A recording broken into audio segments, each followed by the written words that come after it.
tertúlia. Meu boa tarde aí para todos e todas.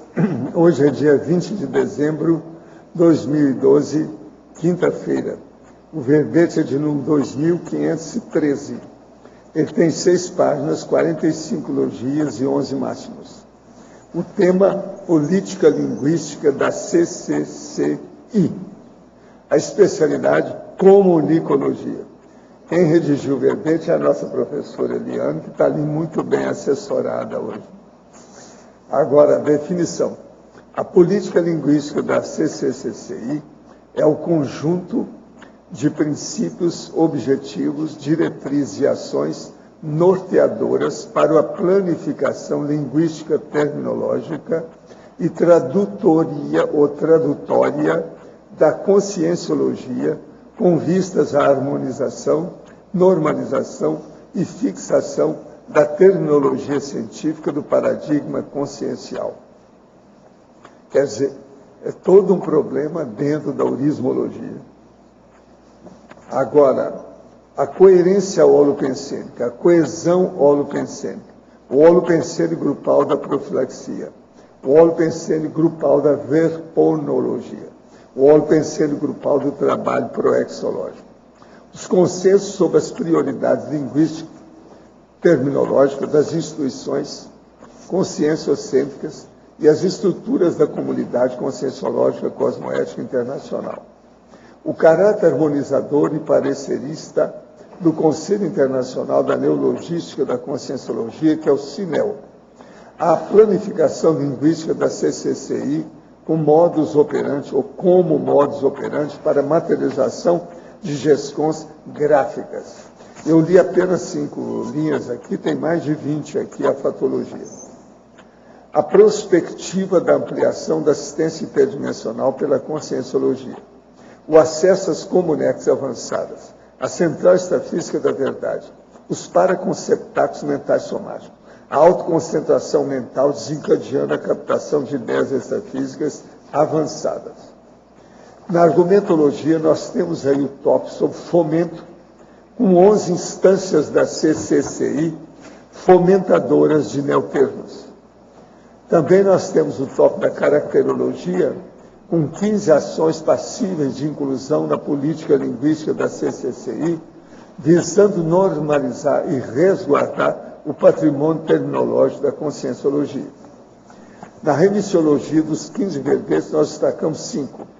Altabertismo neopensênico, conformática, consciência gráfica, fórmula formal e verbetorado conscienciológico.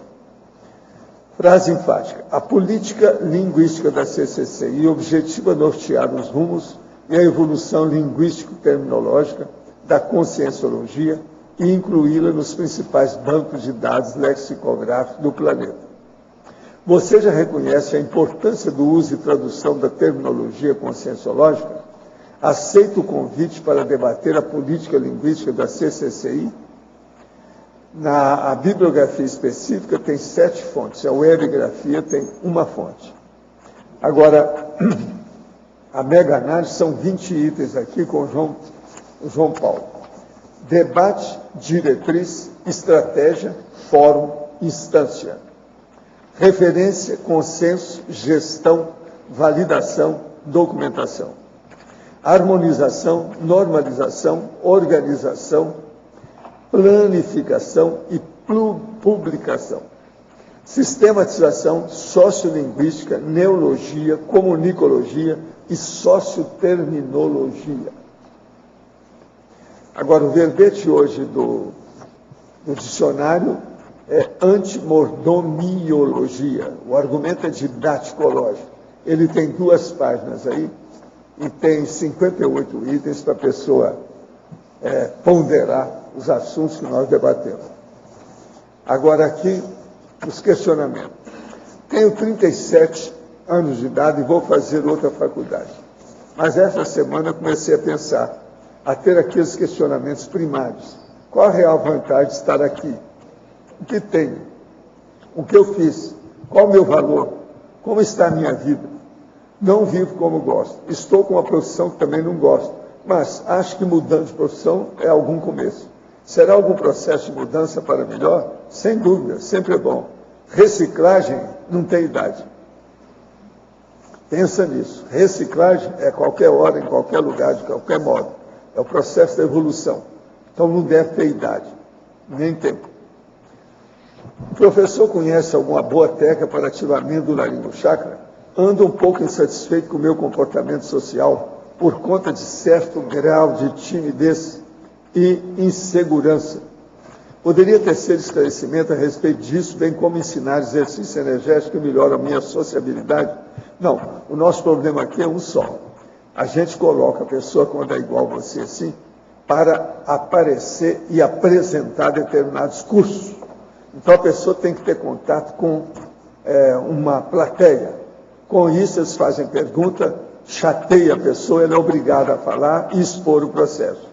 Agora, junto com isso, a gente fala para a pessoa ler mais, cuidar do mental soma, para melhorar o chamado auto-neuropoliléxico, ou auto-polineuroléxico. São os dicionários cerebrais da pessoa. O que você tem do ponto de vista poliglótico? Isso aí também interessa demais no problema do laringochakra, devido ao processo da pronunciation, ou seja, pronúncia, conversa, a interlocução. Agora, outra coisa também que nós fazemos é aquela recomendação lá, ó. Não desperdice o seu cérebro. Quando você vir para cá, fala, conversa, entre em contato com isso. Então é muito importante aquela recomendação. Do verbete do DAC, poderia aprofundar na página 41, holomaturologia? Sobre amparadores, pensei que uma teoria das 3 S. Há amparo quando existir sinceridade, seriedade e simplicidade. Sinceridade na hora de querer assistir, seriedade durante a assistência e simplicidade ao acompanhar ou pós-assistência. Estou correto nesse pensamento? Em termos. Esse negócio de simplicidade é bobagem. O problema da consciência era muito complexo, então fica tudo complexo com o passar do tempo. De modo que essa simplicidade aí, esse negócio de 3S não dá certo, não. O negócio, a consciência é mais complicadinha do que a gente pensa. Não existe consciência simples. Todas são complexas. O que varia é o percentual de complexificação. Agora, sobre a holomaturologia aqui. Na hora que os amparadores extrafísicos fazem a triagem dos assistidos, eles estão colocando o assistente humano no meio. Afinal de contas, o amparador com o assistente são carne e unha. Enquanto a consciência precisa receber muita gratidão dos outros, ainda não apresenta gabarito para ser admitida a assistência permanente e discreta de amparador extrafísico. Ainda precisa de estímulo para fazer tarefas? Você recebeu todos os aportes pareciológicos que precisa? Acabou o buraco da existência? Então, agora é só retribuir. Pense nisso. Eu não penso apenas. Agora eu faço segundo as bases da holomaturidade evolutiva. Eu acho que isso aí está explicando tudo o que é que você está perguntando. Né? Mais do que isso, faça a pergunta direta de algum tema aí que está mais do que claro. Agora, gostaria de saber se o desenvolvimento da ortopensenidade tem relação com o desenvolvimento do parapsíquico. Só tem. Se você não desenvolve a sua pensenidade, você não faz nada de evolução na sua consciência e na sua vida. A pensenidade é a base de tudo. E o problema mais sério é você carregar tudo que você faz no PEN, ou seja, na ideia, na racionalidade, no autodiscernimento. Sem isso não adianta. Boa vontade e boa intenção, o cemitério está cheio de gente que morreu prematuramente. Então, falta o problema na socin patológica. Nós vivemos num grande hospitalão. O que falta é autodiscernimento. Pensa nisso. Esse autodiscernimento é a ortopensenidade que nós precisamos. Além disso, até que ponto existe relação ao favorecimento do encapsulamento do mental soma para a projeção do mental soma? Existe sim, e sempre a pessoa aqui, quando ela não tem ainda experiência, se ela vai ter projeção mental somática, sempre ela tem uma assistência. Ela não vai sozinha. Agora, para isso, a pessoa tem que ter feito muita assistencialidade. Então, por exemplo, começa com a TENEPS, trabalha com a TENEPS, e com o passar do tempo, eles, o próprio amparador da TENEPS, vai ajudar você a sair diretamente com o mental soma. Qual a diferença entre projeção do mental soma e cosmoconsciência? Cosmoconsciência é uma condição de ampliação da cosmovisão, da mundividência da pessoa a respeito do cosmos. Agora, projeção do mental soma é a hora que você deixa o psicossoma junto com o seu soma e sai como se fosse uma bola de energia e vai ver as coisas. Então, isso é um processo de projeção que varia de projeção para projeção, de pessoa para pessoa. Agora, a cosmoconsciência é uma condição de expansão da consciência. Então, isso é diferente, não é a mesma coisa, não. Agora, no verbete do DSC, página 41, amparologia, o senhor poderia nos detalhar melhor o trabalho do amparador técnico com neuroectoplasmia? Como podemos auxiliar nesse trabalho? Se ele tem mais visão do conjunto que nós, por que nem ele sabe o que vai ser assistido? Sim, aí depende da situação e a condição que é. Agora, o neuroectoplasma é o mais brabo que tem para a pessoa usar. É preciso saber, a pessoa tem que muita infraestrutura dentro do processo, principalmente neurológico da vida dela. Então, vale a pena pensar seriamente nisso. Agora, outra coisa. Às vezes eles fazem pequena assistência através, por exemplo, do arco voltaico e usando o neuroectoplasma. Então a pessoa vai ver que acontece alguma coisa na cabeça dela, o que ela tem. Outra coisa, quase sempre depois, eles vão fazer a pessoa dormir um pouco mais da carga horária de sono dela. Então isso mostra que teve algum processo de neuroectoplasmia. Por quê? Ele pode defasar o processo cerebral. Então é importante a recuperação depois disso. O neuroectoplasma, aquilo que sai diretamente das células nervosas, dos neurônios e processo mesmo cerebral, principalmente, fora a parte neurológica terminal do corpo, é o mais sério que tem em matéria de doação de ectoplasmia. Na cosmoeticologia, quais são os princípios do amparo extrafísico de função? Olha, os princípios que ele tem é o seguinte, ele sempre vai ajudar aquela pessoa que faz assistência aos outros. E ele ajuda dentro daquilo que a pessoa precisa mais. Com o passar do tempo, ela vai ficando cada vez mais desenvolvida. O amparador de função, ele é igual a consciência-tenepsista.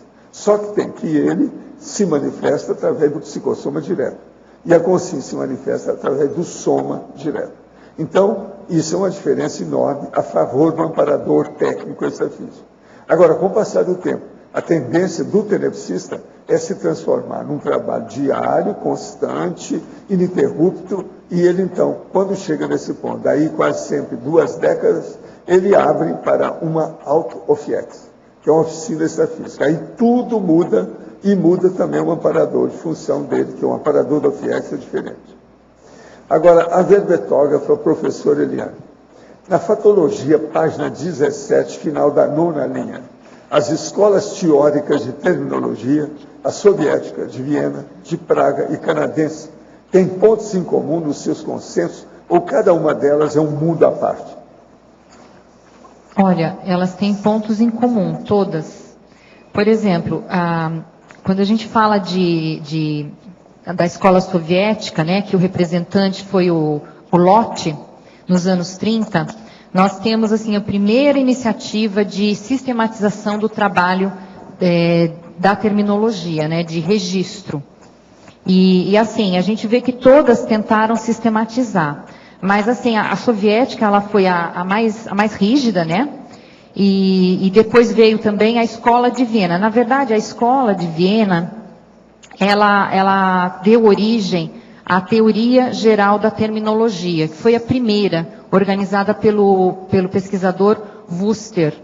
Então, essa proposta que foi difundida para o Ocidente. A escola soviética, ela ficou meio fechada, ela só apareceu para a ciência convencional no ano de 1981. Mas, assim, os pontos em comum é que elas queriam organizar as questões de sistematizar o registro dos termos técnicos. Esse que seria o grande ponto em comum dessas escolas, né? Porque se a gente for ver, o mais relevante nesse momento é a gente estudar essas escolas, mas tentar trazer esses conceitos aqui para a nossa realidade na CCCI. O conceito de política linguística hoje para nós é muito importante, porque nós trabalhamos com as ideias, e essas ideias elas são materializadas em forma de palavras ou expressões. Às vezes, a maioria das vezes aqui, a gente está falando de neologismos que têm que ser registrados. Porque a conscienciologia hoje, a gente vê que está tudo muito calçado, né? Nós temos aqui o professor Valdo, temos a equipe de verbetógrafos, que já são uma pré-IC de verbetografia, e todo esse pessoal que está produzindo ideias, neologismos, GESCONs, está tudo muito azeitado, mas nós temos que pensar a longo prazo como que vai ser a conscienciologia quando a gente não estiver mais aqui.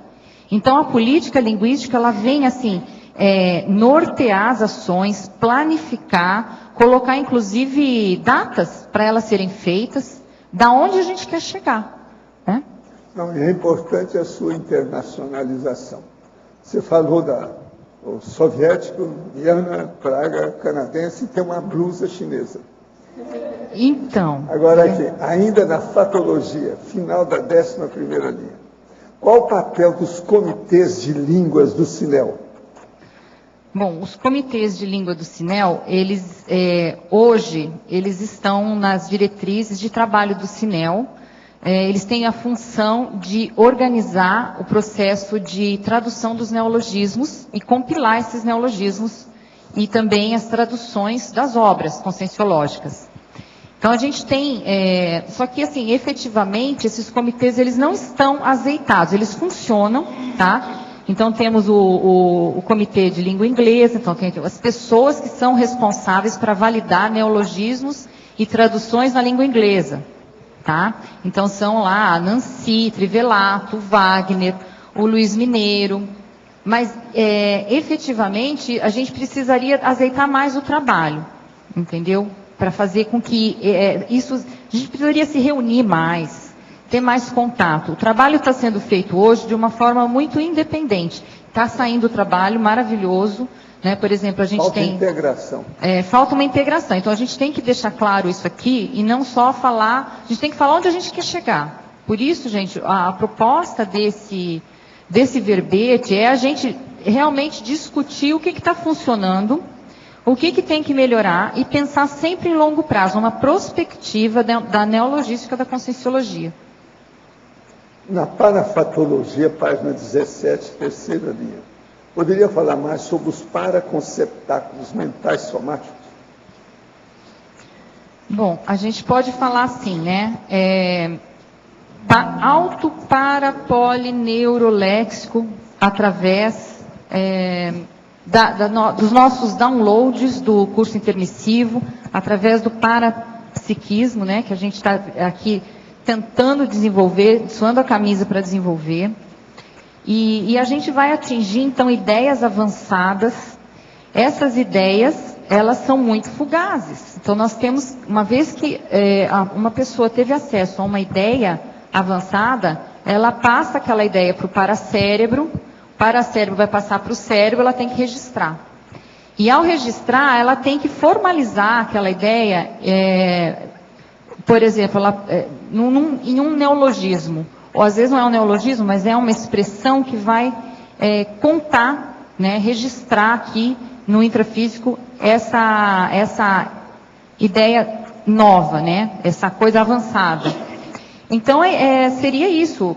Existem as centrais extrafísicas, né, da verdade, e nós estamos aqui tentando acessá-las através das nossas informações. Então, a gente pode ver, por exemplo, que eu observo muito hoje, são o nível dos verbetes que têm sido produzidos pelos voluntários aqui da CCCI, pelos pesquisadores. Então, chegou num ponto que as pesquisas estão cada vez mais aprofundadas, as pesquisas estão sutilizadas, eu diria, né? Então, quando a pessoa vai fazer a definição de uma ideia nova, você vê, não, olha, essa ideia, ela tem a ver com outros, esse verbete tem muito a ver com outros verbetes, mas ele é diferente, ele tem uma identidade própria. Então, seria acessar essa identidade própria de cada ideia.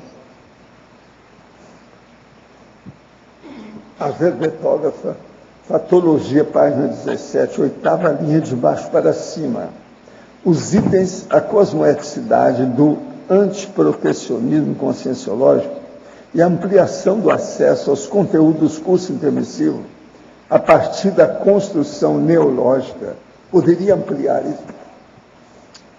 Sim, o antiprotecionismo conscienciológico foi um verbete apresentado pelo professor Pedro Fernandes, né?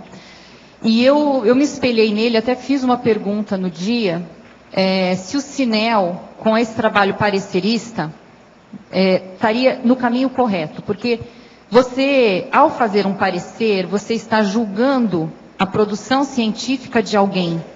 E às vezes, assim, a gente tem que ser muito cauteloso para não fazer inferências, não mudar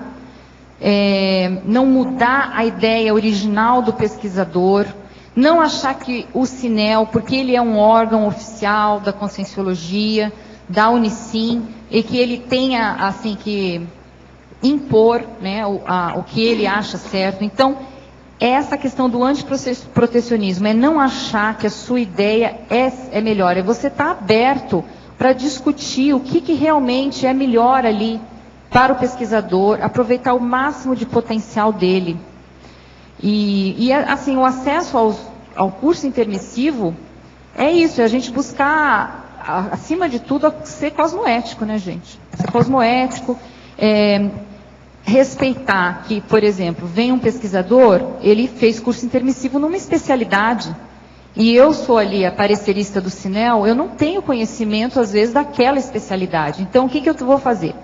Eu vou tentar debater com o próprio autor para eu entender o que ele quer fazer. E é isso que no Sinel a gente procura fazer.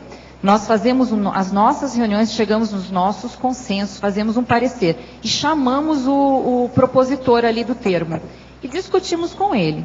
Falamos o que pode ser melhorado ali, sugerimos, e isso tem se mostrado um processo muito rico, porque nós aprendemos muito com o propositor e nós percebemos que fazemos assistência para ele, a gente recebe esse feedback. Então, eu acho que isso é honrar o curso intermissivo de cada um. Eu quero dizer para vocês, nós recebemos aqui esse livro em romeno. É a tradução do livro da Sandy Bustos, que é um guia prático sobre a experiência fora do corpo, etc. Tal. Agora, é o primeiro livro da Conscienciologia publicado na língua romena. Nós não temos outro, esse é o primeiro. E ele está muito bem lançado. Foi lançado agora, recentemente, em Bucareste, pela editora Livingston. Está muito bem boladinho o livro, igual o original dela, com todos os desenhos, ilustrações, tudo muito bem traduzido. Uma perfeição a edição, muito boa. Interessante, agora, né? Que a gente está falando de política linguística, um primeiro livro... Pois é, em romeno. Em romeno, gente. Olha só, a gente tem que pensar, né? É o primeiro livro nosso. E está tudo bonitinho, aí bibliografia nossa, as coisas todas do Wagner, tudo direitinho. Agora, gente, eu queria dizer para vocês aqui sobre desperticidade, que é uma condição seríssima que todo mundo está interessado. Você admite a possibilidade de atingir a desperticidade ainda nessa vida humana? Agora, veja, esse curso, vocês têm que olhar que é agora no dia 24, ou seja, daqui 4 dias, é 24, 25 e 26, sexta, domingo, agora, próximo. Então, o local é o Salão das Dinâmicas, aqui. Os professores Moacir Gonçalves, Luiz Gonçalves e João Bonassi. De modo que nós contamos com vocês com a desperticidade. Ainda há algumas vagas. Outra coisa, está acabando de sair o Guia 4 Rodas. Só que tem que esse aqui é especial para nós. É só sobre Foz do Iguaçu, compras no Paraguai, na Argentina e por aqui. Então aqui está falando sobre 50 hotéis que tem aqui. 150 milhões de anos que tem as pedras da catarata. É uma das 7 novas maravilhas do planeta. Tem 2.500, quer dizer, 2 milhões e meio de visitantes nas cataratas de um lado e do outro, por aí afora. Foz hoje tem 256 mil habitantes. E tem outras coisas mais que estão falando aqui, é muito detalhe, você sabe, 4 rodas esgota tudo, né? E outra coisa, no fim da história, eles colocaram um cara aqui para assustar a turma, que sou eu, sabe? Estou sentado aqui sem chapéu, com a minha careca brilhando. no meio. E é a questão de consciência. Eles dão todos os dados e dão as indicações para a pessoa, se ela quiser vir às terturas. Tem horário, tem a ligação aí, o processo CAEC, ORG, DR, etc. Tal. Questão de consciência. Está muito bem feito. Eles fizeram uma boa reportagem. Agora, ó, tem fotos aqui maravilhosas. Agora, ó, é um desbronco isso aqui que fizeram, viu? Muito sério mesmo. Aqui, olha, a capa eles falam: 150 hotéis, restaurantes, atrações e lojas em Foz, Cidade Leste e Puerto Iguaçu. História: como surgiram a cidade e a usina de Itaipu. Iguaçu ou Iguaçu. Tudo sobre os parques brasileiro e argentino. Aventura: passeios de barco nas cataratas, trilhas, arborismo, rapel, e por aí vai. Macuco Safari, Parque das Aves, Cassino Iguaçu, Shopping del Leste, City Tour, Duty Free, Puerto Iguaçu, Marco das Três Fronteiras, Templo Budista, Vida Noturna. Vocês sabiam que o Duty Free, eles estão achando que é o maior do mundo? Esse que foi feito na Argentina atualmente? Eles estão falando que é um dos maiores do mundo, mas tem gente que acha que é o maior, o povo que viaja muito. Então é uma coisa para pensar. A 4 rodas está certo. O guia 4 rodas custa exatamente R$ 14,99, para vocês terem ideia. E eles explicam aqui o slogan dele: a gente vai antes para você ir melhor. Ah, boa, essa aí é muito boa dele. Então, gente, observa bem. Se alguém quiser ver o guia, a gente tem aqui, ó, a pessoa ver, se quiser ver. Está aqui. Agora, nós então entregamos vocês, a professora Eliane, pode falar aí o que você queria. Eliane, na página 16, a coloquiologia, se podia expandir a expressão coloquial chega de nhenhenhen e remete às primeiras tentativas de estabelecer a política linguística no Brasil, pelo Marquês de Pombal. Então, essa expressão é muito falada, eu a minha infância inteira escutei isso, né? Chega de nhenhenhen, vamos direto ao assunto, né? É que, na verdade, o nhenhenhen era a língua falada no Brasil pelos índios na época do descobrimento. E aí, essa língua, né? Nhen é o verbo falar, né? Nhen significa falar. E aí, o Marquês de Pombal foi assim a primeira pessoa, né? A primeira figura política a querer estabelecer uma norma, uma regra, ou seja, uma política linguística no Brasil. Então, ele simplesmente impôs que quem falasse o nhenhenhen seria morto. Então, foi uma situação... Foi drástico, porque isso, a finalidade era impor a língua portuguesa e o domínio, né? O domínio da coroa portuguesa. E eles acharam por bem, né, fazer isso daí. E foi uma catástrofe, né? Enfim. E assim, o tupi, a língua tupi foi extinta, deu origem a 2 dialetos que hoje deram origem a 180 diferentes dialetos, né, indígenas que são falados no Brasil.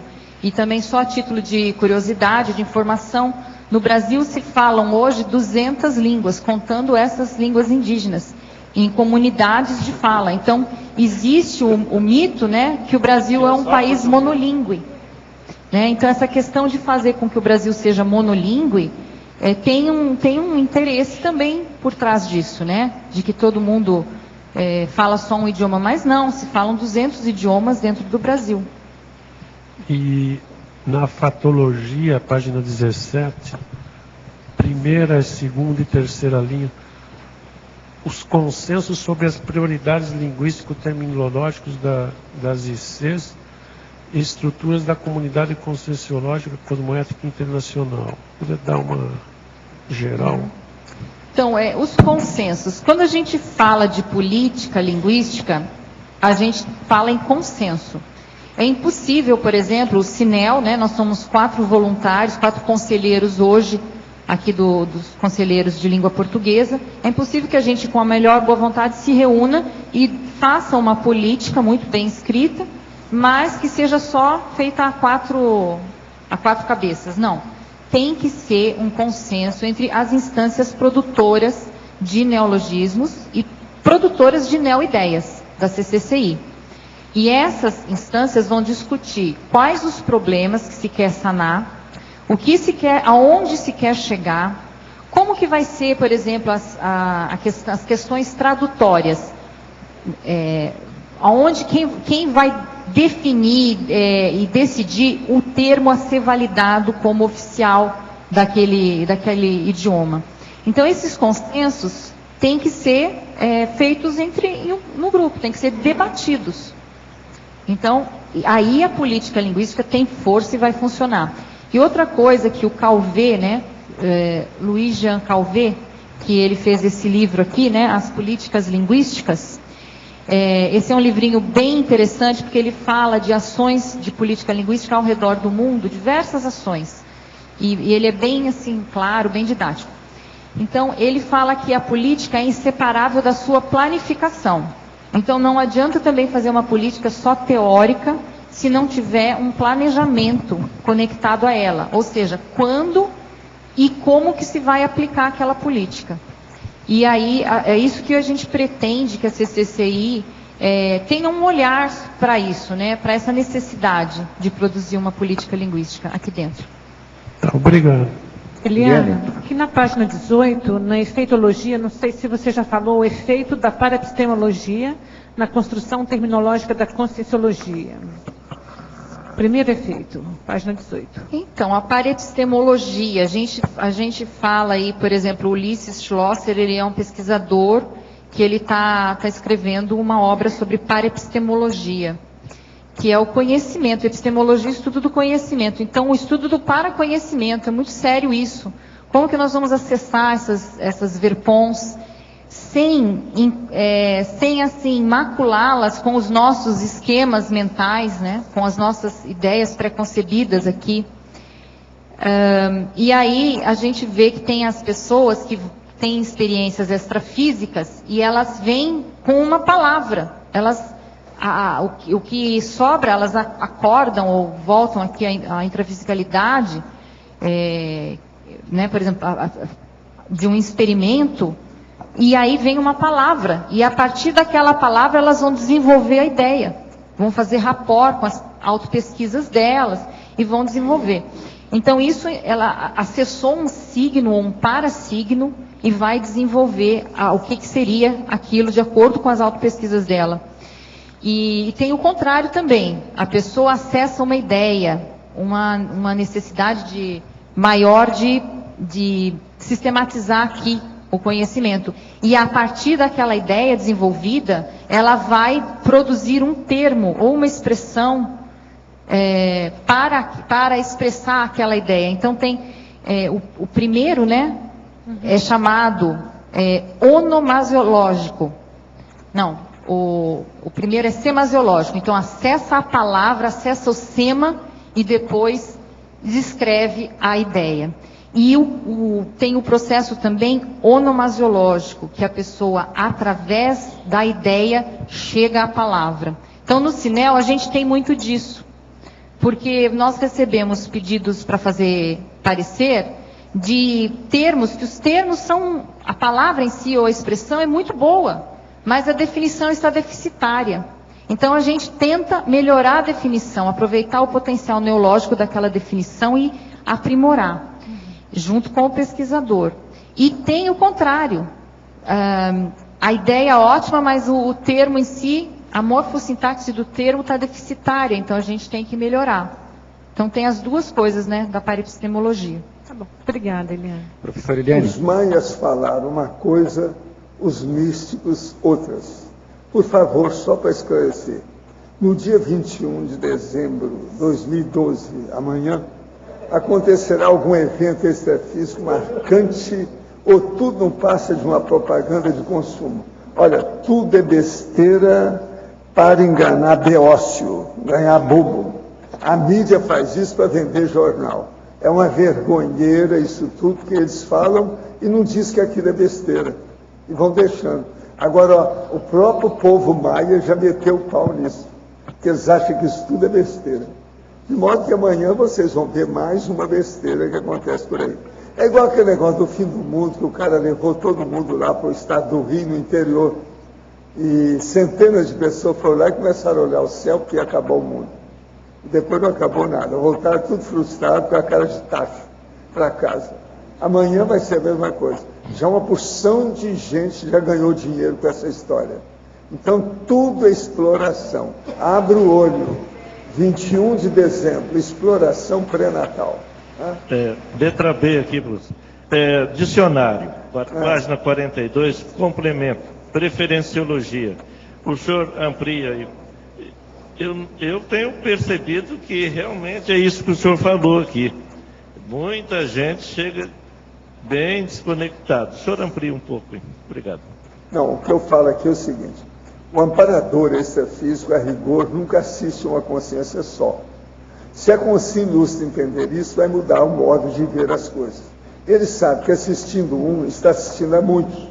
Por isso, eles têm de dar preferência ou privilegiar cosmoeticamente quem assiste os outros.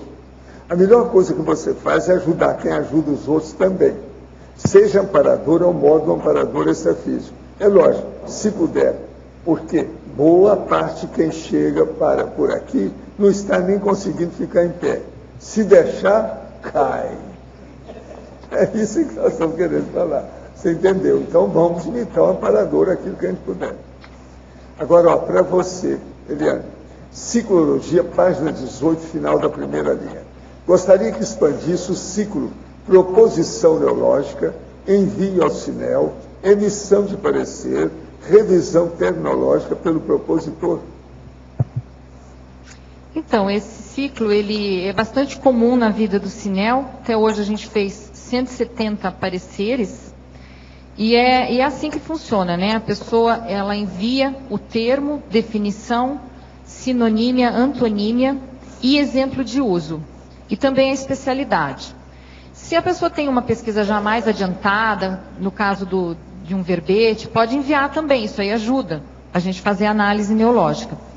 E a gente escreve, né, a gente debate entre os componentes do CINEL. Se nós não somos conhecedores profundos daquela área, daquela especialidade, a gente chama o próprio pesquisador, às vezes temos os consultores também de determinada área, nós chamamos para nos ajudar a entender melhor, né, o que se quer dizer, e a gente escreve o parecer. Antes a gente faz também um trabalho de pesquisa, né, a gente pesquisa se aquele termo já existe. Tem termo que a gente sabe que não existe, mas a gente pesquisa na internet, na bibliomática, todas as publicações da Conscienciologia, que a gente acessa através do Holoserver, e a gente emite um parecer baseado no quê? Por exemplo, na motivação. Aquele termo, ele é motivado, tem necessidade dele? Existe uma lacuna denominativa dentro da CCCI, dentro da Conscienciologia? Ele vai ser útil à ciência, ao pesquisador? E como é que está a morfossintaxe do termo? A ortofonia, o termo apresenta cacófato? A ortofonia é agradável? Vai pegar na comunidade? A definição está clara ou não? O termo, ele está, assim, explorou o máximo o potencial neológico dele? Ou podem ocorrer problemas também? Por exemplo, o termo pode ser uma expressão pseudoterminológica, aquela que parece que é neologismo, mas não é. Então, muita gente acha que se colocar a palavra consciencial ou evolutivo junto a um termo, que virou neologismo, está dentro do paradigma consciencial, e não é bem assim. Então, a gente pensar em expressões, por exemplo, dupla evolutiva, tem todo um conceito por trás disso. Então, a gente também vai ver se há equívoco semântico ou denominativo. Às vezes a pessoa usa um prefixo que ele não corresponde ao que a pessoa quer dizer, um prefixo ou um sufixo. Então, tá errada a palavra, tem que rever. E se o termo está conciso, se a definição está concisa e inteligível. Então, é mais ou menos por aí que a gente debate. Outro problema que a gente vê nessa questão de parecer é, por exemplo, quando tem um pesquisador e ele coloca muito o autoengrandecimento dele através da definição. Então, ele quer valorizar aquela especialidade. Então, isso a gente também percebeu que tem que ser falado para a pessoa, né? A ideia ela é boa por si só. Ela não precisa falar no termo que é essencial, que é espetacular, né? Então, tem algumas coisas que são excessivas. Agora aqui, a verbetógrafa Eliane. Na sindromologia, página 18, poderia nos detalhar, sim, das construções neológicas e lógicas e assim da banalização dos termos. E ele ainda pergunta, já houve a ocorrência dessa última sim na CCCI?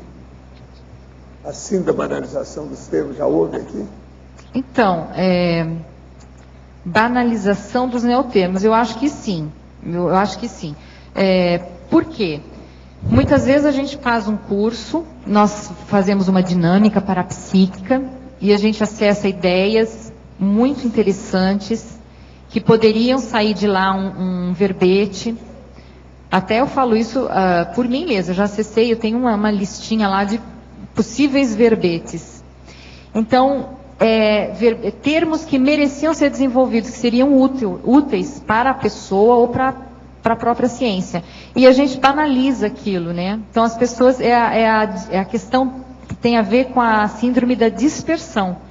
Você banaliza uma ideia de ponta que você acessou, que o amparador estava ali com tudo para te passar, aquele insight, e aí você desperdiçou. Você, às vezes, nem sequer anotou. Então, isso acho que pode ser evitado. A síndrome da superficialidade é a pessoa que pega um termo, né, o propositor pega um termo maravilhoso, super profundo, e ele escreve 1,5 linha, às vezes 2 linhas, para definir um termo. Então, também não pode ser assim tão objetivo demais, né? Chega a ser superficial. E tem a síndrome das construções neológicas e lógicas. Atualmente, o Cinel não tem recebido muito termo complicado, mas no começo, assim, dos pareceres, nós recebemos alguns propositores, eles criavam termos que não estavam de acordo com a morfossintaxe da língua portuguesa.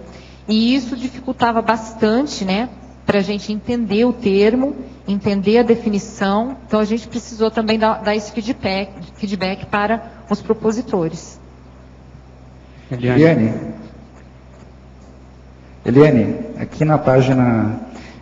deixa eu só fazer um comentário aqui. Você comenta, pelo menos em 3 oportunidades no verbete, sobre a expressão proteção. E na página 17, na 8ª linha de baixo para cima, na fatologia, que já foi comentado sobre a cosmoeticidade do antiprotecionismo conscienciológico. Isso. E na página 19, na penúltima e última linha, você comenta a respeito da necessidade de planificar ações protetoras do corpus terminológico da ciência das ciências. E lá no final, na remissiologia, o item 1 é antiprotecionismo conscienciológico. Assim, da leitura assim, prévia, me ficou assim, algo como uma possível contradição aqui. Por favor, você pode aprofundar essa questão? Então, a questão da proteção é assim, ó. O que eu quis dizer aqui é que nós recebemos no Cinel, às vezes, alguns termos que eles são problemáticos, né? Não são tão dentro dos padrões da conscienciologia, tá? Então, a gente tem que pensar a longo prazo. E se nós pensarmos que a conscienciologia está em plena expansão, e a quantidade de países do mundo que já temos lá unidades de conscienciologia, né, de unidades da conscienciologia, da IAC no caso, e outras, então nós temos que ver que a qualquer momento pode surgir aí uma pessoa, uma comunidade, um grupo, que ache que está fazendo conscienciologia e pode deturpar as ideias. Nossa preocupação é alguém usar o nome conscienciologia e produzir ideias ou ter comportamentos assim anticosmoéticos, entendeu? E aí isso macula todo nosso esforço de ter um padrão, uma linha de procedimentos, tanto de comportamento, de conduta mesmo, que a gente procura ter, né? Tanto é que hoje nós temos aqui acariações, há muito tempo, né? Não é hoje. Nós temos as acariações, a gente tem as coisas muito às claras, as coisas são muito expostas, né? Para que as pessoas, para que todos tenham, assim, uma linha cosmoética a seguir. Então, isso pode acontecer, sabe? Eu esqueci o teu nome, é Rui, né? Rui. Pode acontecer de aparecer um grupo lá numa outra cidade, num outro país, e começa a trabalhar com coisas, misturar as estações e não ser a conscienciologia como ela é, como a gente está acostumado aqui. Né? A gente está muito calçado na CCCI. Então é por isso que tem a questão de proteger os termos, mas com critérios. E o antiprotecionismo é a gente aqui que trabalha com idiomas, que, por exemplo, a turma que faz revisão, isso é muito sério, fazer revisão, gente, no trabalho dos outros, você não mexer naquele texto, você respeitar o autor. Eu, por exemplo, até gostaria de citar aqui, o trabalho da revista que está tendo, que agora não foi publicada, né, revista de holotecologia. Por exemplo, a Kátia Aracaki, ela foi a revisora do nosso artigo, meu e da Kátia Caporali. E ela tinha um cuidado tão grande de fazer a revisão que qualquer palavra que ela ia mudar, por mais que parecesse simples e pudesse ser um sinônimo e ela pudesse mudar, né, porque ficaria melhor no texto, menos repetitivo, alguma coisa assim, ela tinha aquele cuidado de falar com o autor, de perguntar se ela podia mexer no texto. Então isso é um respeito que é proteger mesmo o patrimônio da conscienciologia, que é a terminologia. Tá? Não é a questão eu não vejo assim antagonismo não, Rui. Eliane, parabéns pelo verbete, muito, muito rico. Eu queria te perguntar algumas coisas, começando na fatologia, página 17. Se você puder, mais ou menos na nona linha, finalzinho da nona para a 10ª linha, falar um pouco dessas escolas, dar uma geral nessas escolas, principalmente a escola soviética de Viena, Praga. Então, essas escolas, elas foram surgindo assim, num crescendo, né? O que eu estudei é que a escola, da soviética e a escola de Viena, elas foram meio simultâneas, e até o pesquisador da escola soviética, ele se inspirou no Wüster, que é o propositor da teoria geral da terminologia, que se insere ali na escola de Viena. Tá. Você está falando, essas escolas então são mais terminológicas mesmo? São, da ciência convencional, tá? Sim. Então o que a gente vê? É que assim, a escola de Viena, ela propôs a TGT, que é a teoria geral da terminologia, que trabalhava mais termo, a palavra. Eles se preocupavam em pegar a palavra, analisar a palavra gramaticalmente e fazer uma definição daquela palavra. Então, elas também buscavam a univocidade. Termo, conceito. Um termo, um conceito. E isso eu acho muito, muito relativo, você fechar tanto assim. E a questão também, eles não consideravam muito o contexto. Então, essa é a crítica a essa escola. Mas a gente tem que ver que foi a primeira iniciativa de organizar o estudo, então ela é muito importante.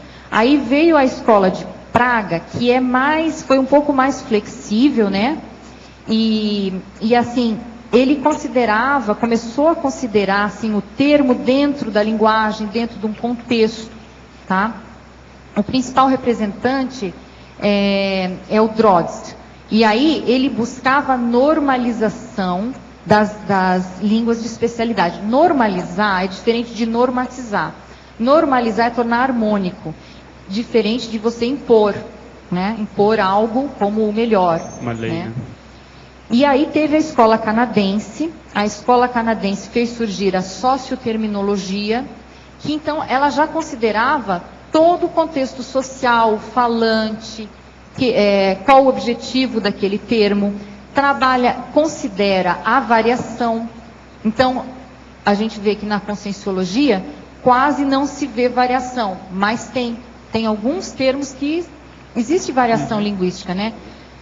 Por exemplo, o termo holochakra e energossoma, tá? E tem outros, né? E daí a escola canadense, ela já foi assim, eu considero que a socioterminologia, ela já é bem mais completa, né, que as escolas anteriores. A socioterminologia surgiu na escola canadense. E no Canadá, por que surgiu? Porque lá no Canadá eles têm essa necessidade de proteger o francês, que o francês é a língua minoritária, e eles querem fazer tudo para proteger o francês. Então, todos os documentos deles têm um padrão de tradução, tem sistemas de informação, tudo é traduzido em francês e inglês, também, né? Então, o Canadá, ele tem muita coisa feita para a gente se espelhar, tá? E tem a escola depois, que eu considero que foi a ibero-americana, né? Que surgiu mais fortemente nos anos 90, que é a escola ibero-americana, criticando bastante a TGT, a Teoria Geral da Terminologia. A pesquisadora mais significativa é a Maria Teresa Cabré, e ela considera a realidade variacional do termo. Então, eu já acho muito interessante essa escola, porque a gente tem que considerar, né? Uma vez o professor Evaldo falou, né? Se tem mais de uma proposta do termo, coloca o termo para a comunidade usar. Que pegue, vamos ver o que pega, o que a comunidade aceita, o que usa. É isso que eu ia te perguntar. Você acha que houve uma evolução, porque elas são recentes, final do século passado, houve essa evolução e a gente deve se espelhar mais nessas mais recentes que consideram o contexto. Sem dúvida. Então, dentro dessas escolas, a gente pode puxar as teorias que elas desenvolveram, né? Então, tem a TGT, que eu já falei, a socioterminologia da segunda escola. Aí, a teoria comunicativa da terminologia, é a TCT, essa foi proposta pela Cabré, da escola canadense. Então, essa eu acho muito completa, muito boa. E assim, vamos dizer assim, eu achava que o trabalho nosso da conscienciologia estava mais ligado a essa escola da teoria comunicativa da terminologia, a TCT. Mas hoje tem uma outra teoria, que é a teoria sociocognitiva da terminologia, que pelo que eu li esses últimos dias aqui estudando para o verbete, eu estou achando que a teoria sociocognitiva da terminologia, que foi proposta pela Rita Temerman no ano 2000, ou seja, bem recente, é a que tem mais a ver com nossos trabalhos. Porque ela fala muito das palavras. Eu vou ler um pouco para vocês os pontos principais dessa teoria, tá? É que as palavras são o combustível que impulsionam o poder da criação da mente. As palavras têm o poder de variar ao longo do tempo. E elas também têm o poder de transferir o conhecimento de um usuário para o outro. Elas têm a faculdade de oscilar sutilmente quando revelam diferentes facetas e nuances da experiência. Tudo isso a gente que é o trabalho que a gente faz. Esse aprofundamento das definições, do próprio verbete. Agora, pegando um gancho aqui só para passar a palavra, no final da parafatologia também, se você puder falar um pouquinho sobre o parasigno, o paralexo, o paralexema, e juntando essas duas perguntas, se você tem ou vislumbra ou acha que vale a pena se formular uma teoria terminológica da própria conscienciologia, considerando essa realidade extrafísica. Olha, eu considero que sim, que a gente teria que fazer, porque o paradigma consciencial, ele é multidimensional. Então aí nós já temos essa variável que é imensa, tanto é que a gente fala aqui de parasigno, né? Então, se a gente estuda o signo intrafísico, que é algo que tem um significado para alguém, pode ser uma palavra, pode ser um sinal, uma nuvem de fumaça, tem diferentes tipos de signo, mas o signo ele vai além da palavra, ele tem todo um significado embutido. Além da forma, ele tem um significado. Então, e o parasigno? por exemplo, eu acho a coisa mais super importante a gente estudar como seria essa comunicação no extrafísico. A gente está numa dimensão e a gente mudar de dimensão através de um pensene. Então, como que é isso? Para manter a lucidez. E acessar essas ideias de ponta, ideias mais avançadas, é tudo através do parasigno, né? São parasignos, são ideias que às vezes a gente chama de vem a ideia em bloco. Então é muito sério. E lembrar que tem um processo pictográfico, né, o parapictográfico, que se utiliza extrafisicamente, que de algum modo pode ajudar a embasar essa quando ideia. a gente fala aqui da parafatologia, dá muita vontade de conversar, de debater, porque é fantástico, né? Então, por exemplo, eu cito aqui a técnica da reconsciência. Eles têm um curso que é de parasemiótica, né? Na verdade, é um curso que vai exatamente nos ensinar a traduzir os parasignos, né? Fazer essas redações, né? Registros. Agora aqui, a verbetógrafa. Estou tentando escrever um relato de uma exprojeção com terminologia conscienciológica. Estou com alguma dificuldade para a estruturação do texto. Gostaria de receber algum feedback para onde poderia enviar. É a Adriana Farfan, lá da Colômbia. Ela que está pedindo isso aqui. Ela sempre escreve para cá. Adriana Farfan, na Colômbia. Eles aí têm o... Então, o primeiro passo é você se desreprimir e escrever do jeito que você quiser a primeira redação, sem se preocupar com correção, se está bem escrito. Você escreve a experiência, não deixa passar nenhum detalhe, registra as suas sensações, as suas impressões, de uma forma detalhada. Depois, você poderia passar por uma etapa de fazer uma pesquisa do que já se tem escrito sobre isso, sobre exoprojeção.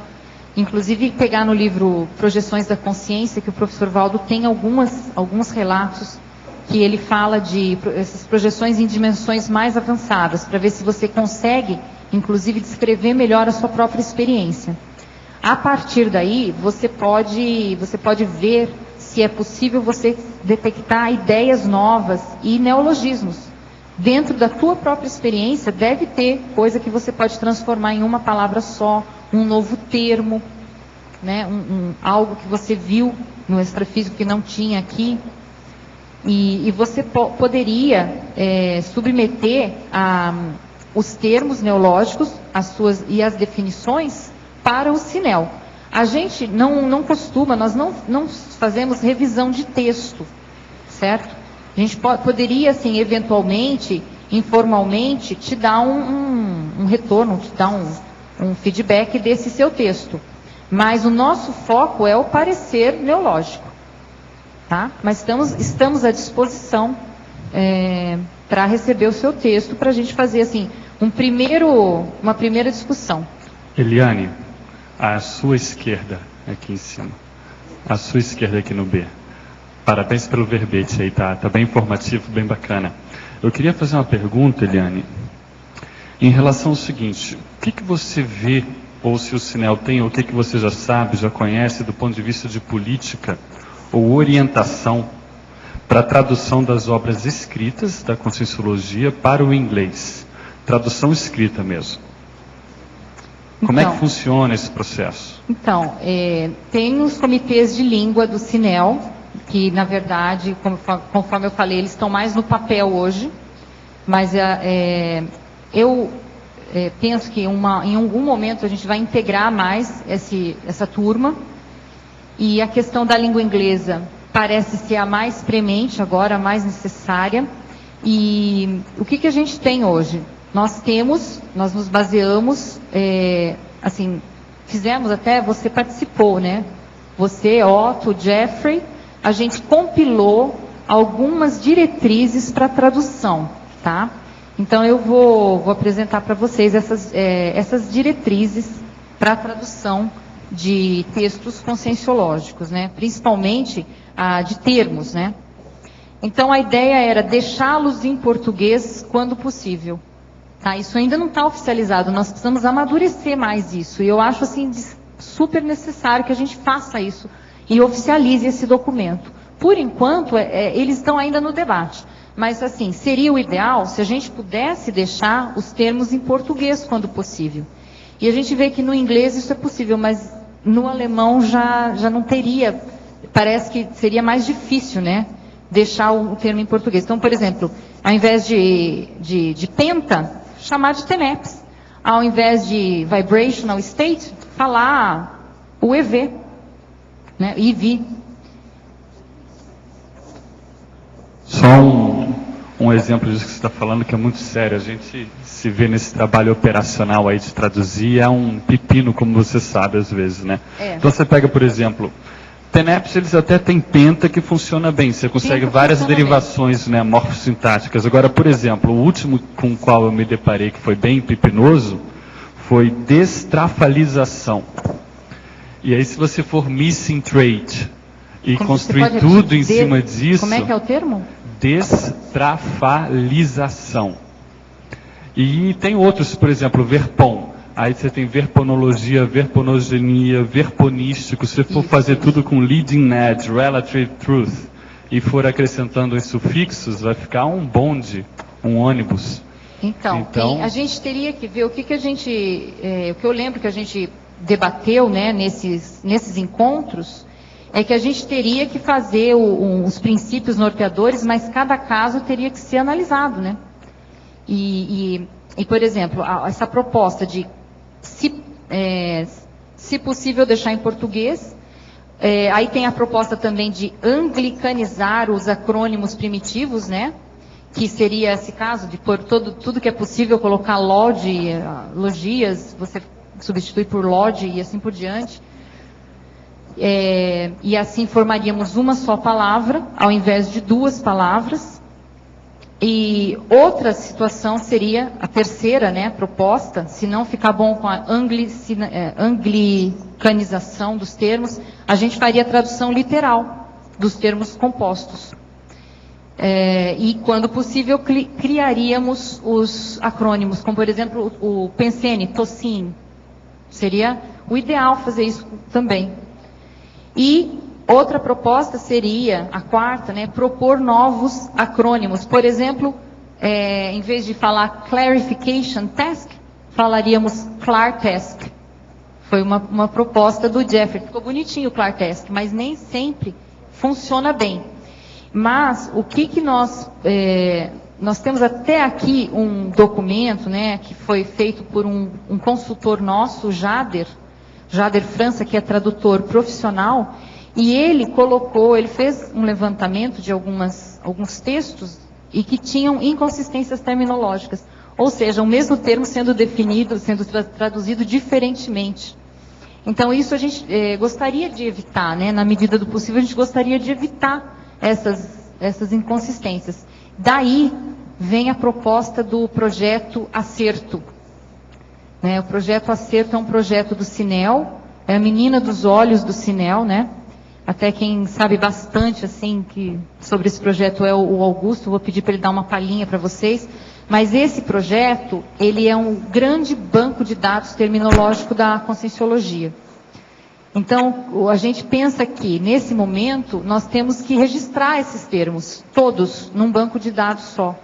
E que esse banco de dados seja multilingüe e seja feito virtualmente para que pesquisadores de outros países possam acessar. Então, assim, e esse banco de dados, ele assim, também seria importante para a gente ter a datação dos termos. Quando que eles foram produzidos? Então, eu vou passar um pouquinho a palavra do Augusto para ele apresentar o projeto Acerto. Então, a ideia do projeto Acerto é bem simples, na verdade, é um banco de dados terminológico. Principalmente nos preocupa a questão do registro histórico desses termos.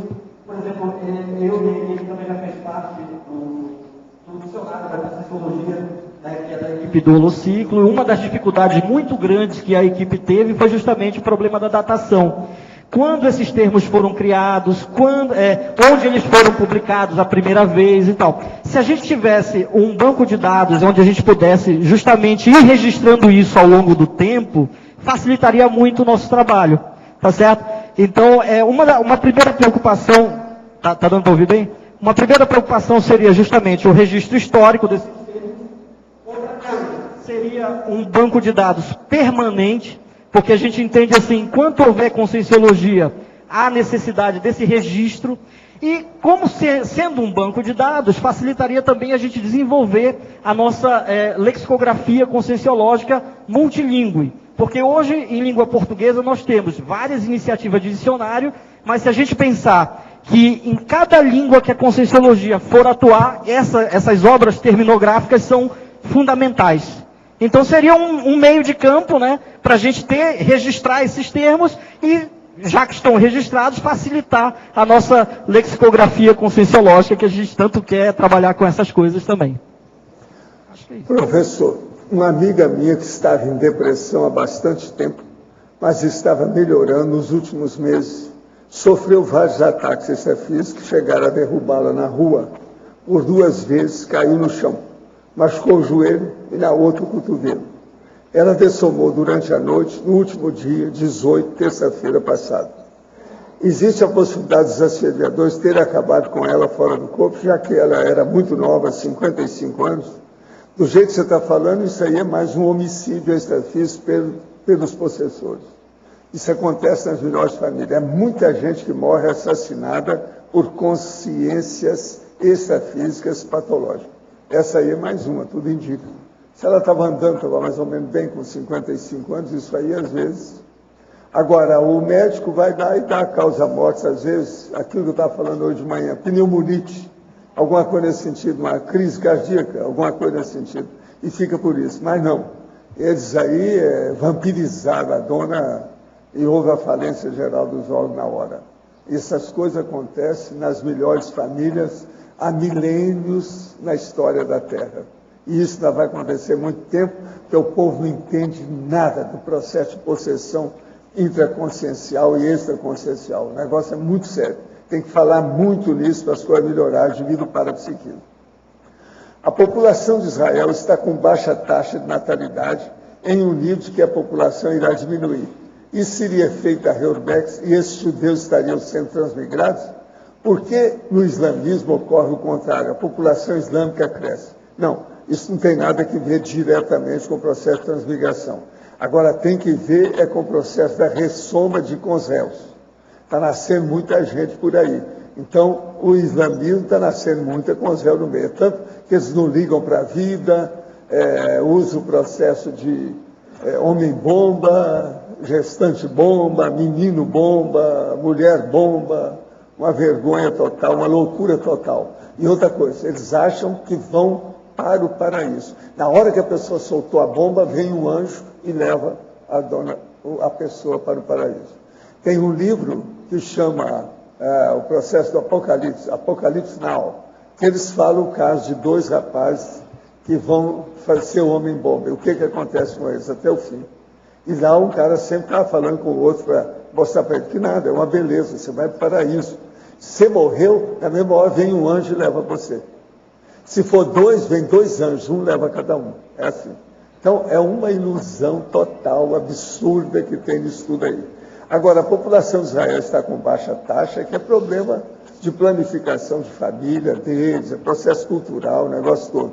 E no islamismo é a mesma coisa, tem muita gente que eles querem ter mais filhos, o processo deles é esse. Agora, a verbetógrafa. Qual o significado das siglas Sinel? Aí, ó, está na página aqui, ele não leu. É só falar que tem aqui a página. Conselho Internacional de Neologística da Conscienciologia. Está na página 17 aqui, ó. Fatologia, 3ª e 4ª linha. Está lá. Ele não leu. No verbete do BAC, página 42, poderia ampliar o item intermissiologia. Aqui o problema é o seguinte, a maioria das pessoas não tem amparador extrafísico, porque legiões de indivíduos não foram ou não fazem assistência a ninguém. Somente pequena minoria de consciência tem o curso intermissivo pré-ressomático. É o amparador extrafísico na atualidade, e o amparador extrafísico na atualidade da Terra, nesse ano base 2012, o número de intermissivistas e de teleficistas, no entanto, vai aumentar cada vez mais, daqui para frente. Chegou o momento evolutivo para tais conquistas. a partir de decisões superiores dos responsáveis pelo controle da evolução do planeta. Assim caminham as demarches da evolução planetária nessa era da reubexologia. Quem comanda isso tudo é o maxi-mecanismo multidimensional interassistencial. Agora, lembre-se, o processo mais sério é sempre esse. Quer ter um amparador, procure assistir os outros. Você encontra com o amparador junto com o assistido. De modo que pondera bem o que você está fazendo. Professor Valdo, sim, por gentileza aqui no ar, naquele caso em que a senhora foi assassinada, qual é a profilaxia ou quais são as causas? Tinha que dar um jeito no processo dela. Ela tinha que trabalhar com o processo de energia e alguém fazer o desassédio dela. Gente, nessa hora, tem milhares de pessoas morrendo assassinadas por consciências extrafísicas paratosféricas. E o médico vai lá e dá. Não, ele olha qual que é a parte mais frágil da pessoa e dá uma atestado de homem. Não foi aquilo que matou a pessoa. Foram as energias das consréus fazendo vampirização dela. Sim. Isso acontece de todo jeito. Gente rica, pobre, de todas as etnias e raças e etc. Tal, no mundo inteiro. Eliane... Isso vai continuar há muito tempo, porque o povo não entende nada, como eu estou falando, desse processo de assédio, desassédio, vampirização extrafísica. Então, muita coisa ainda vai acontecer. Eliane, só para te parabenizar por esse verbete que eu ainda não tenho tanta capacidade de analisar, porque ele é bastante específico dentro da área da linguística, mas eu te parabenizo, nota 10. Obrigada. Eliane, por favor, aqui na letra A. Você poderia expandir aí, por favor, o antagonismo gramática normativa sociolinguística?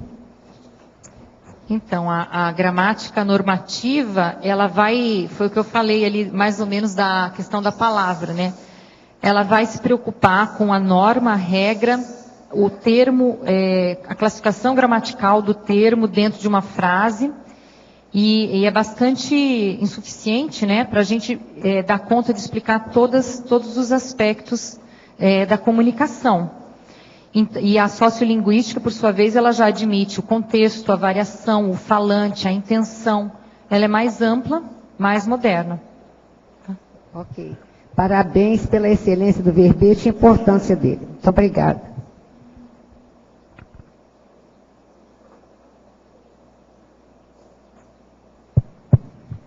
Professor Valdo, aproveitando então um tempinho aí. Ali na página 41, holomaturologia, na hora que os amparadores extrafísicos fazem a triagem dos assistidos, estão colocando o assistente humano no meio, né? Esse assistente humano no meio da triagem, o que o senhor quer dizer exatamente? Eu chamo isso de pular corda. Um lado, quem segura a corda é o amparador, do outro lado é a consci, que está lá. E o assistente, ou o assistido, o assistível, entra no meio para comunicar. Mas isso nem sempre é possível. Mas então o que se passa? Quem comanda o processo mesmo é a energia, o ectoplasma da consci. Então, na TENEPS, por exemplo, quem manda é o amparador que está orientando, mas quem funciona mesmo é o tenepsista. Então, quando fala que colocar o assistente humano no meio, é prever alguém intrafisicamente que possa ajudar. Porque quem segura tudo é ele, né? Na situação toda que tem ali, o processo é ele. Se não há um assistente humano, não tem tenepsis.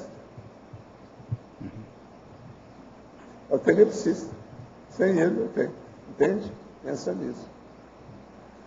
Isso é do ponto de vista do trabalho da TENEP, porque tem muita consciência extrafísica que faz assistência para outras consciências.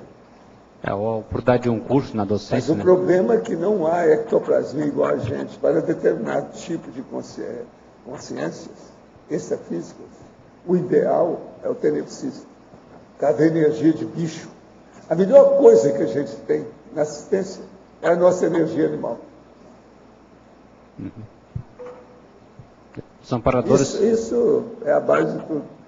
os amparadores trazem para nós a necessidade de acordo com a Mas demanda. eles dão a oportunidade, já sabendo da história, com gente que tem afinidade conosco. Ok. Eliane, nós vamos agora abrir um parênteses aí para a mega-euforização, certo? Pessoal, pedimos para desligar os celulares e também não teclem durante a mega-euforização. Deixem os computadores fechados, desligados. Obrigada.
Então, como é que foi aí com você? Assim? Bastante interessante. Primeiro eu recebi um banho de energia bastante grande aqui, eu senti o impacto. Os processos digestivos se aceleraram, tá? Eu senti todo aqui movimentar. E os ouvidos também ficaram aquele zumbido no ouvido, percebendo que a energia estava passando através de mim. Foi bastante interessante e uma experiência bastante gostosa. Você está passando bem agora, está bem, né? Sim, estou bem. E você, como é que foi, Maria? Eu senti uma acalmia muito grande. Foi acalmando, uma Ela está pacificação. calma até agora. Uma pacificação íntima muito boa. Então foi bom. Mas você sentiu alguma coisa da energia ou não? Senti ela circulando. Movimento. Então foi. Agora e você, como é que foi? Olha, eu senti bastante o cardio, né? Antes, quando eu sentei, antes de vir para cá, lembrando que tive uma sincronicidade com o campo hoje de manhã, né? Então eu senti que de repente eu ia ser, de alguma forma, estaria presente aqui. E depois procurei me acalmar. E quando eu sentei aqui, eu senti muito forte novamente. Aí depois comecei a sentir mais uma calmia, sabe? Me sentir mais elevada, mais confiante. Exatamente foi o que eu vim buscar, né? Um esclarecimento, uma melhora. Eu acho que senti muito positivo. Foi me acalmando mais pro final. Tudo bem. Você está passando muito bem bom. agora? Está bem. Está muito bom. Tá tranquilo. Então, valeu. Obrigado a vocês. Obrigado.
Então, como é que foi lá, Edson?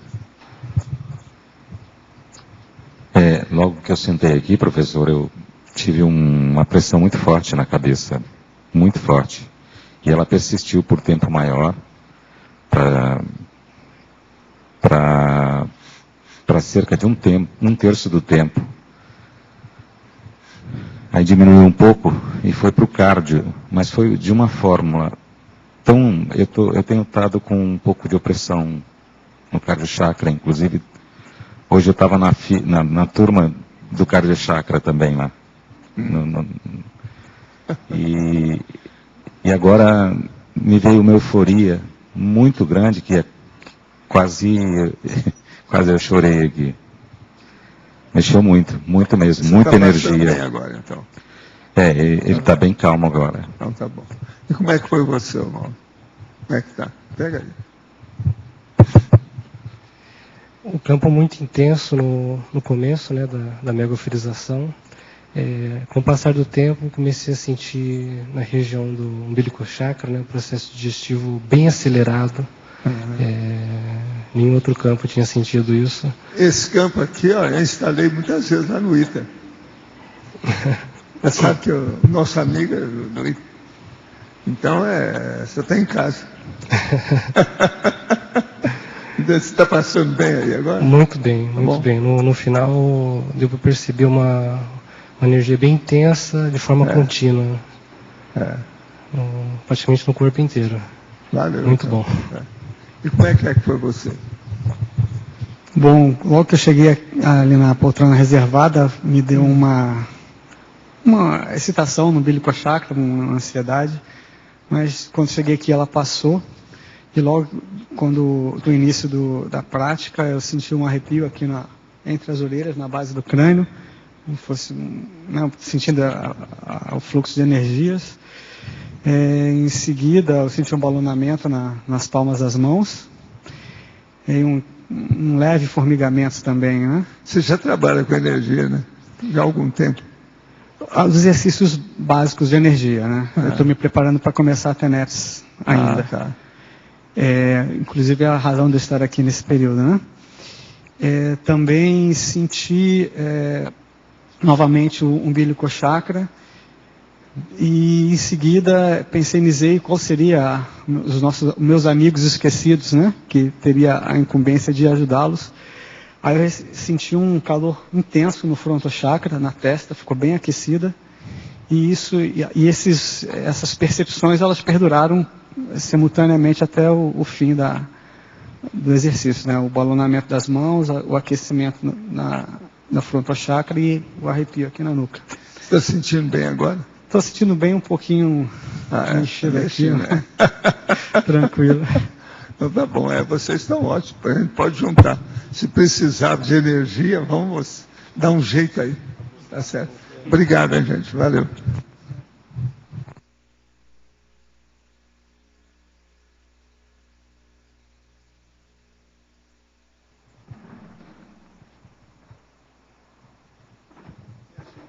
Para vocês, a nossa professora Eliane. Então, eu queria pontuar aqui.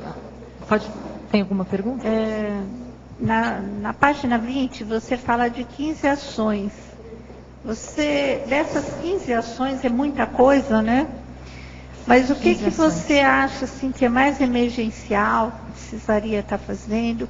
Eu acho que é o banco de dados. O banco de dados. Que o banco de dados é a compilação, número 2. Não, a número 2 aqui são os manuais técnicos, né? Bom, enfim, eu acho que é o banco de dados que tem que ser, obviamente, informatizado, que vai ajudar em tudo, né? Na documentação, né? Vai ajudar na questão da pesquisa internacional, da tradução, inclusive da gente acompanhar os termos que têm variações. E os pesquisadores vão poder acessar de longe, das suas próprias residências, esses termos. E teremos a datação, como o Augusto pontuou. Tá? E até eu gostaria de pontuar também que a conscienciologia, gente, não tem só termo neológico, tem estilos neológicos também. E a gente teria que registrar arrumar uma maneira de registrar esses estilos. Temos manuais que registram. Por exemplo, o estilo verbete, né? A enciclopédia da conscienciologia, ela foge à ciência convencional, né?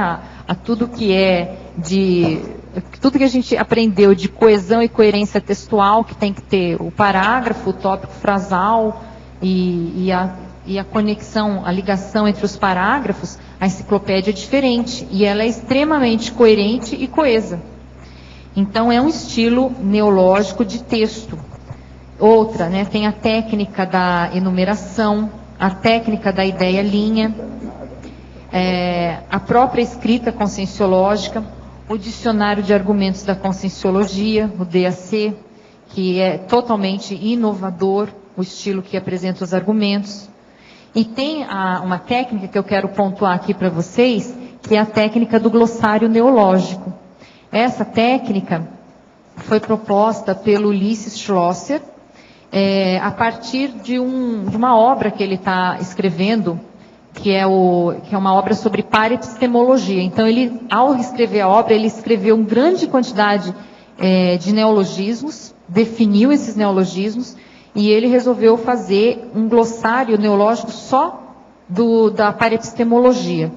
E essa técnica, ela foi tão bem aceita que ela, assim, foi adotada pela Editares, e nós já temos um livro publicado com essa técnica, que é o livro do Tony Muscoff, Autenticidade Consciencial. Então, se vocês pegarem no verso, todos os termos neológicos da obra dele estão lá. E isso é muito importante, porque os pesquisadores, os novos escritores, ao estarem produzindo suas obras, chegar um momento de compilar os neologismos, defini-los, para a gente colocar isso, inclusive no banco de dados. Nós vamos ter a datação certinha. O Ulisses fez uma técnica de adicionar um índice neológico a uma obra, né, que é uma técnica que a gente no Cineo apoia, acha muito interessante. E só uma parte em relação ao banco de dados, assim, o nosso principal gargalo, eu estou vendo o Adélio ali, o pessoal da turma da área de informática, dá uma força para a gente construir esse banco de dados, que assim, informaticamente não parece ser uma coisa tão difícil, mas eu acho que vai ajudar muita gente e muitas coisas que a gente possa fazer depois aí, ao longo do tempo, em relação à nossa lexicografia conscienciológica. Acho que é uma ferramenta simples, mas que pode ajudar muita gente em relação a essa questão. Eliane, aqui à direita. Na página 20, né, o item 10, uma dessas 15 ações, a internacionalização, organização de glossários terminológicos em vários idiomas. Existem traduzidos em quantos idiomas e quais seriam os critérios para participar, né, caso tenha interesse em trabalhar com tradução desses glossários? Nós temos vários glossários, mas eles ainda são muito pequenos. Esses glossários foram produzidos pelo pessoal da IAC, o pessoal que são os falantes nativos dos idiomas, eles já estão produzindo os glossários. E isso, enfim, nós temos um material sobre isso, né? Em japonês, por exemplo, já existe alguma coisa? Em japonês, eu não tenho, né? Mas já deve existir, porque o Wagner e a Nancy foram dar cursos no Japão mais de uma vez, então eles devem ter pelo menos o básico, ou uma explicação, alguma coisa assim, devem ter. Qual que seria o critério para trabalhar com isso, caso tenha interesse? Tem o livro Retrocognições, traduzido para o japonês, né? Então, de repente, era bom você dar uma olhada. No Holociclo tem, ali na coleção encadernada, em frente à mesa do professor Valdo. Dá uma olhada lá para você checar. Então, aí, outra pergunta, Keiko, quem tiver interesse em integrar essas equipes de tradução, quem tem conhecimento nesses idiomas, pode procurar a gente do Cineo, pode procurar também diretamente a IAC. Eu acho que a gente poderia fazer uma ponte com o Cineo. E a gente encaminha, porque eles precisam se tem alguém que tem conhecimento, disponibilidade de tempo para trabalhar em tradução, é fantástico isso. Vai ser muito útil. Eliana, eu tenho duas questões aqui que a gente aprende nas faculdades de letras, mas que para mim são difíceis de entendimento e talvez para muita gente. Primeiro, é o trinômio ideia, significante, significado. E o segundo é o crescendo palavras sintagma, especialmente a sintagma que para mim é indigerível. Então, assim, a questão do signo linguístico, né? Ideia, significante, significado. Então tem a ideia, aí você vai dar uma forma para ela, que é o significante, a palavra, que você, ou o termo, né, técnico, que representa aquela ideia aqui no intrafísico. E o significado é o próprio conceito, é tudo que ela significa e ao qual área do saber que ela pertence. Seria a questão do signo linguístico aqui, um resumo. E qual foi o outro que você perguntou? Crescendo palavra sintagma. Então, a palavra é que às vezes a gente vê que fazer às vezes um sintagma, né? Tem o sintagma nominal, o sintagma verbal, às vezes ele expressa melhor, você expressa melhor uma ideia em 2 palavras ou em mais de uma palavra do que em uma palavra só. Então isso a gente analisa no Cinel termo a termo. Tem situações que você consegue expressar em uma só palavra, o que seria o ideal. Por exemplo, proexis. Então ficou uma palavra só, a gente consegue entendê-la. E outras não, outras, dependendo da ideia, você tem que ter mais de uma palavra. Então a gente chama de sintagma, né? Eu não sei se é essa a sua dúvida, mas eu acho que o sintagma, ele é inevitável para a comunicação. É o mesmo que expressão verbal, expressão verbal ou nominal, sintagma é de 2 ou mais palavras, que tem um significado só. Então, às vezes a gente prefere até as próprias traduções, né? Você fazer tradução e transformar aquele neologismo que para nós é uma palavra, às vezes você tem que fazer um sintagma, você tem que explicar em mais de uma palavra para fazer a tradução e o estrangeiro entender aquilo. Eu gosto muito de usar a palavra expressão composta para explicar isso aí. O sintagma, ele tem mais de um elemento de composição. mais do que sintagma. Expressão composta. Eliane, na página 17, na parafatologia, na terceira linha, no final da terceira linha de baixo para cima, você poderia falar sobre a autoconcentração mental desencadeando a captação de ideias extrafísicas avançadas? Esse é um fato essencial para a gente captar. Tem que ter autoconcentração mental, foco, linearidade pensênica, evitar dispersões e ter base, né? Ter base lexical. Então, para a gente formar o nosso auto para polineuroléxico, você tem que ter o conhecimento, por exemplo, dos conceitos básicos de conscienciologia. E você vai poder captar com essa autoconcentração mental, foco, para acessar essas ideias. E eu vejo que nós estamos num campo muito fértil aqui, né? Na Cognópolis, quem estuda conscienciologia, nós estamos com todas essas condições aqui muito favoráveis. Temos os laboratórios de autopesquisa, os cursos de conscienciologia, que permitem a gente estar, assim, esquecendo temporariamente do mundo lá fora, da nossa vida, daquela robotização existencial, e a gente está se permitindo entrar nesse fluxo de ideias mais avançadas, que Atares, né, isso. Até eu gostaria de também destacar aqui, gente, que as questões de política linguística, elas também estão intrinsecamente ligadas com as questões da parapedagogia, que é o como que vai se ensinar para as futuras gerações e para as pessoas que chegam até a conscienciologia, esses neoconceitos, esses neoestilos. Então, isso também tem que estar contemplado, como ensinar. Eliane, aqui na página 18, você pode aprofundar a ideia da segunda linha da efeitologia, o efeito da orismologia no desassédio mental somático, por favor? Sim, a orismologia, então, é o estudo das definições. E é muito, muito importante, né? Até a gente fez aquele curso de lexicologia e a gente tem que escolher os temas de pesquisa que a gente mais gosta, o tema que a gente menos gosta, e fazer as definições. Trabalhar com isso é muito rico e faz um desassédio mental somático, assim, bem eficiente. A gente recomenda a pessoa trabalhar. E ela vai ver todas as lacunas dela ali. Por exemplo, quando ela é muito prolixa, difícil, escreve de maneira muito extensa. E isso tudo vai aparecer. E a gente consegue trabalhar com a pessoa dando feedback, a pessoa organiza melhor as ideias, a forma de pensar.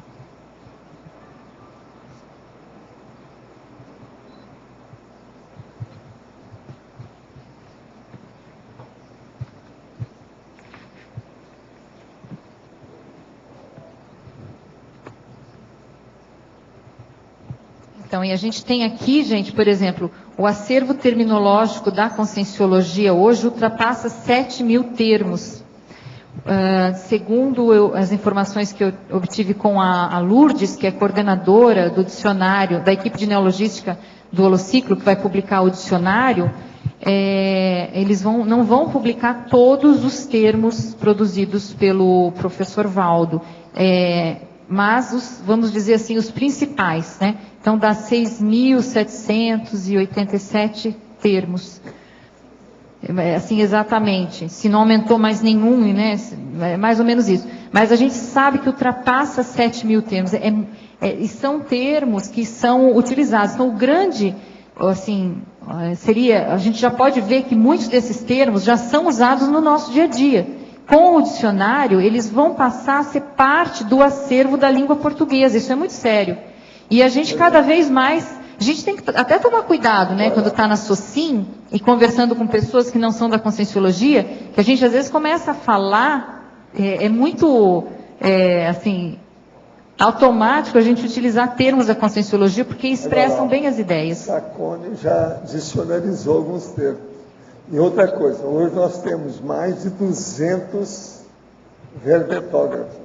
Eles todos estão mexendo com esses termos. Isso é o máximo, gente. São 204 autores atualmente na enciclopédia. Então, essa oportunidade, né, que está sendo dada a gente. Em 204, eu quero mais 200 verbetes da sua palavra. Tá certo? Nós todos já estamos esperando isso. Vamos entrar nessa. Ainda tem muita coisa do Cinel que pode falar aí. Tem muita coisa para esclarecer. Os nossos comerciais. Obrigada. As pontuações da tertúlia de hoje foram 100 assinaturas no livro de presença, 20 perguntas presenciais e 20 perguntas respondidas online. Hoje temos 3 recados. Sandra, curso de esperticidade. Loche, balanço existencial. Mara, tenepsograma. Rosa, programa verbetografia. E antes, os amigos da enciclopédia. Boa tarde. Atualmente, apenas os amigos da enciclopédia estão tendo acesso exclusivo à nova versão da Enciclopédia da Conscienciologia, a versão 2013, com 2.498 verbetes. Por enquanto, só os amigos conseguem fazer o download e fazer suas pesquisas nesse instrumento super importante. Em breve haverá o CD que a Editares vai lançar, mas por enquanto só os amigos têm esse privilégio. Claro que isso não é o mais importante. O mais importante é que os amigos são mantenedores, são amparadores, né, intrafísicos da produção da Enciclopédia da Conscienciologia, através dessa contribuição anual que mantém toda essa estrutura aqui tertuliário, com os verbetes que são entregues diariamente de forma gratuita a vocês, e que qualquer pessoa no mundo acessa a tertúlia online. E também o Holociclo e a Holoteca, que são fundamentais. Então a gente convida vocês a se tornarem amigos da enciclopédia. Isso é parte da proexis de todos nós. E o professor Valdo falava, né, em mais de 200 herbetógrafos. Nós temos uma meta de 500 herbetógrafos. E nós estamos perto dos 500 amigos.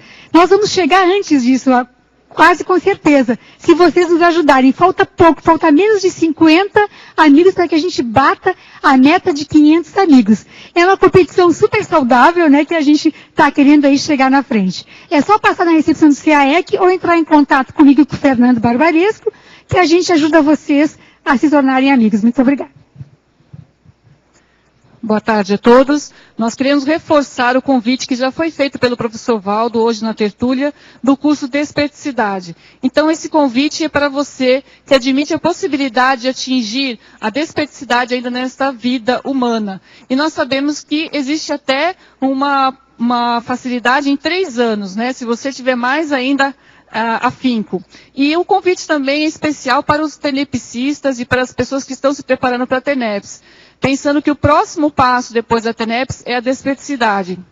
Esse curso vai ser ministrado pelos EPICONs Moacir Gonçalves, Luiz Gonçalves e João Bonassi. É um curso que tem 3 campos energéticos, um campo de desbloqueio encefálico, um campo de exercício de expansão energossomática e um energoduto interassistencial. E nós temos também uma atividade mental somática, onde nós sorteamos os temas principais relacionados com a desperticidade que foram discutidos desse ano na enciclopédia e no DAC. Então, quem tiver interesse, pode fazer a sua inscrição. O curso vai acontecer segunda, terça e quarta, dia 24, 25 e 26. Então, quem ficar aqui em Foz do Iguaçu nesse final de ano, não perca essa oportunidade. Obrigada.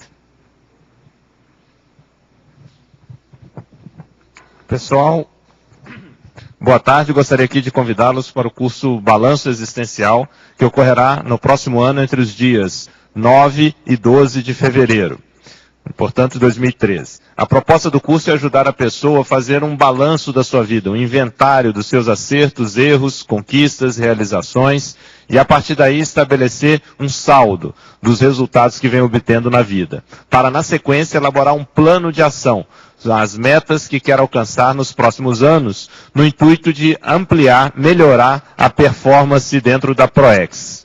Para isso, nós vamos contar com uma série de atividades dentro do próprio curso e com uma série de professores. Só para a gente aqui dar alguns destaques, nós vamos ter a apresentação da professora Mabel Teles sobre holobiografia do Zéfero. Ela fez mais de 18 entrevistas com o professor Valdo e vai trazer uma síntese da condição do Zéfero.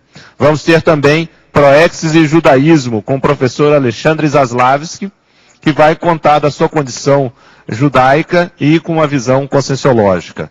Vamos contar também com um talk show com o professor Nário Takimoto, onde então toda a turma vai poder fazer uma série de perguntas, uma bateria de questões para utilizá-lo como estudo de caso de ProEx.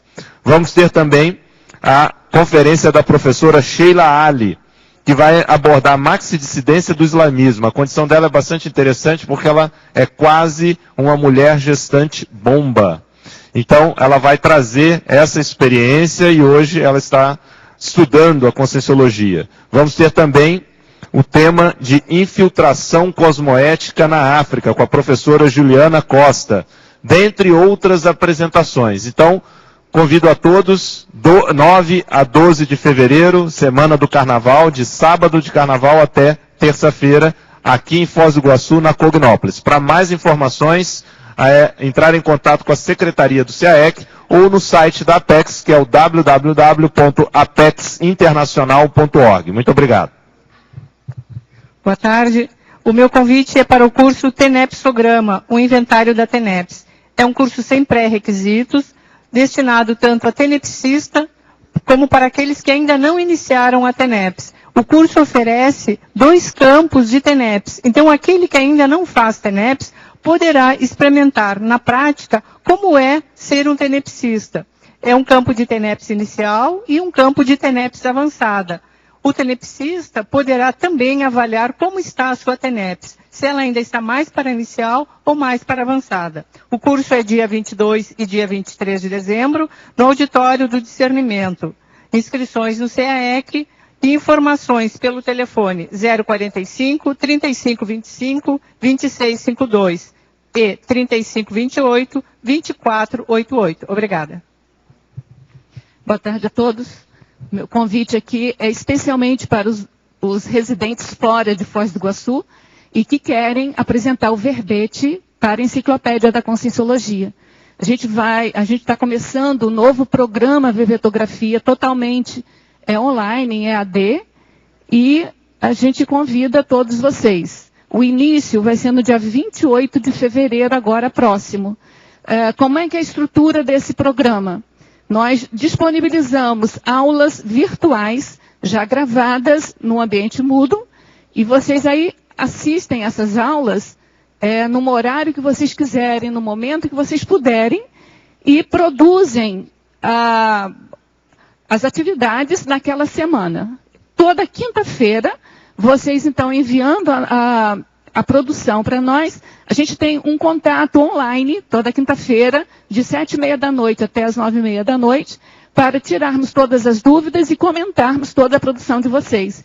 Então, esse programa tem a duração de 3 meses, mas, ao final desses 3 meses, se vocês acompanharem paulatinamente, né, o programa, no final de 3 meses vocês têm o verbete já praticamente pronto para enviar para a equipe de revisão de verbetes.